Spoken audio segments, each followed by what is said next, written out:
Hi guys, and welcome to my long distance relationship survival guide.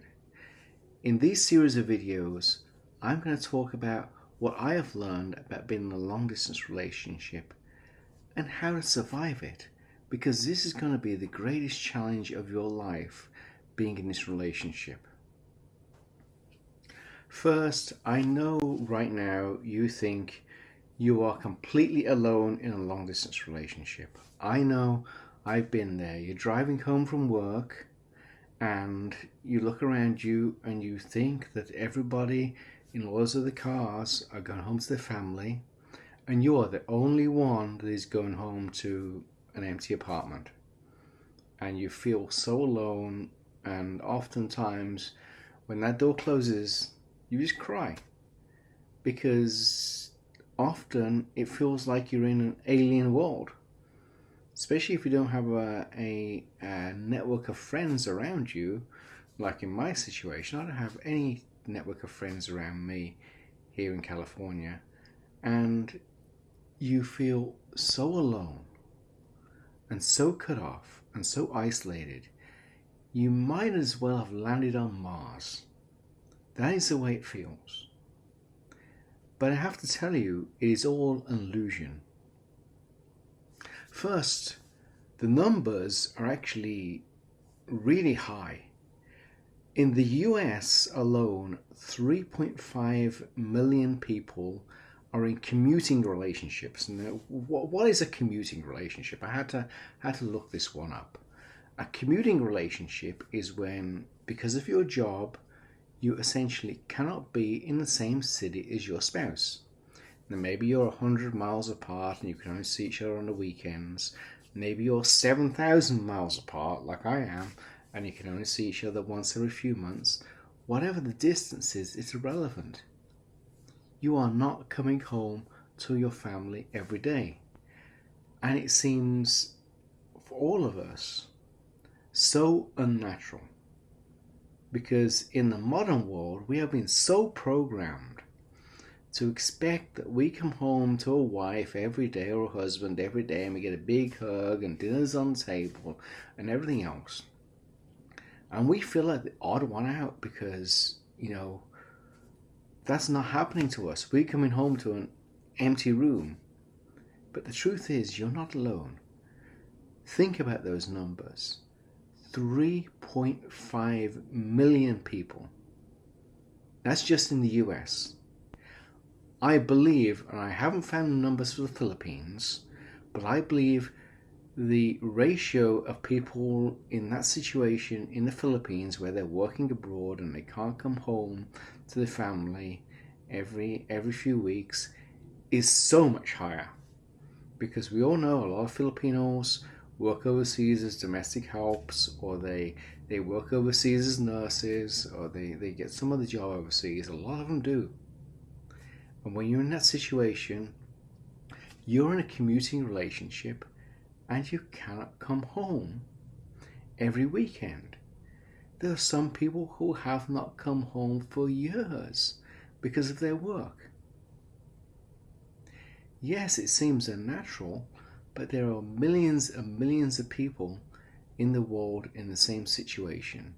So the one thing in all of this you have to remember is, even though it seems like you're on an alien planet sometimes, you are not alone. There are millions of people, probably over 10 million people at least, in the same situation as you. Yeah, it's hard, but you're doing the right thing. Some people ask, what is the hardest part about a long distance relationship? Or a commuting relationship, whatever you want to call it. That is the dumbest question in the world. Honestly, it is. Everything is hard. That's like saying what's hard about being in space, or what's hard about being at the bottom of the ocean, or what's hard about being out on a ship or on a submarine or whatever. Everything is hard because you're not meant to be there. when you're not meant to be somewhere, when you're not meant to be in that situation. And I don't think anybody is really meant to be in a long distance relationship, because the words long distance and relationship really don't go together. It's as simple as that. I'm being honest. Everything is hard. It's gotten slightly easier with communications, and we can call each other up on a video call these days, and we don't have to pay for long distance phone calls or any of that crazy stuff we had to do in the 1990s or whatever. But even still, everything is hard. The time zones are hard. If you're in two separate time zones on the other side of the planet, you're waking up when your spouse is going to bed, your spouse is going to bed when you're waking up. Sometimes there was such a disconnect based on the time zones that you can't even talk to each other for a day. Because you sleep in late, she goes to bed early, or, you wake up early, she goes to bed late, whatever happens, something happens, and your schedules don't align, and you don't talk to each other for maybe 24 hours. You may exchange a text, but there'll be no video calls. It is everything. Everything is hard about a long distance relationship. Even getting sick is hard.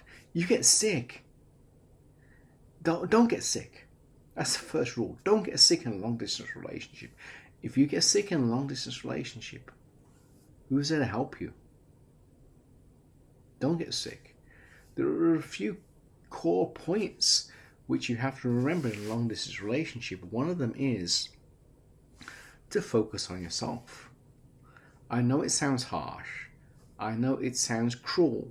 I know it sounds wrong, because we've always been told, or help other people, for don't focus on yourself, don't be selfish. You have to be a little bit selfish in a long distance relationship.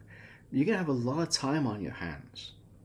And I'm being brutally honest here, is that when you're in a long distance, a short distance relationship, shall we say, when you're together, your spouse is going to take a lot of your time up. It's true. Honestly, if you're living together, you will know that your spouse takes up a lot of your time. The opposite is true when you're in a long distance relationship. When you're in a long distance relationship, you have these huge gaps of open time. What are you going to do with them? First rule is to use that time. Learn new skills so you can get a better job, hopefully a job that's near your spouse. Maybe start a business that you can then transfer to the same country as your spouse, and you can live with your spouse and run the business from that country. Focus on your future goals in that time. And your future goal should be, and I hate to break this to you, ending the long distance part of the relationship. Making that long distance relationship a short distance relationship. That should be your only goal, because it's not going to carry on forever. A long distance relationship is a temporary phenomenon. That is it. You cannot do this until you're 80, 90 years old, because you know what? You're going to die. It's as simple as that. And you're going to die having no quality time with your spouse. You don't want that. So this whole long distance relationship thing is a temporary thing. And the sooner you can get rid of your long distance relationship and make it a relationship, the better you'll be. You can do that by using extra time to focus on yourself and focus on self-improvement. That includes going to the gym, exercising, going for walks, going for hikes, all that kind of stuff, so you don't get sick. Because you want to have quality years with your spouse after a long distance relationship. If you don't take care of yourself, if you don't take care of your health, you can get sick and you won't have any quality years after the long distance relationship. Use the time wisely. You have extra time because you're in a long distance relationship. Use that time. Use that time to turn it into a short distance relationship and to stay healthy. Anyway, I hope you like this video. There's going to be more videos coming up when I give you the coping mechanisms for surviving this really traumatic experience of being flung into a long distance relationship. And nobody, let's be honest, nobody wants to be in a long distance relationship. We all want our relationships to be short distance, but circumstances have made them long distance. This series of videos is going to help you cope with that. Click down there, like, share and subscribe, and I'll be back with more videos soon.